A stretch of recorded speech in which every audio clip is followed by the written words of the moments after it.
हुआ, उसके बाद आज फैसला हुआ, तो आपको लगता है कि किस तरह का फैसला किया?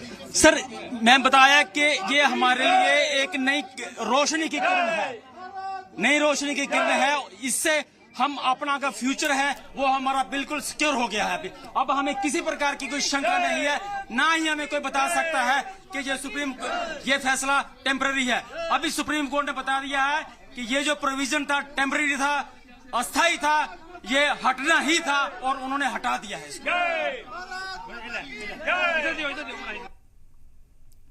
तो आपने देखा अलग अलग रिएक्शन इस मामले को लेकर सामने आ रहे हैं। एक तरफ जो मकामी ये लोग हैं वो यहाँ पर नाराज नजर आ रहे हैं। फारूक, नाराजगी भी देखने को मिल रही है, तो दूसरी तरफ बीजेपी की तरफ से और जो कुछ ऐसे लोग हैं जो चाहते थे कि ये स्टेटस हट जाए, उनकी तरफ से खुशियां मनाई जा रही है, मिठाई एक बार फिर से बांटी जा रही है।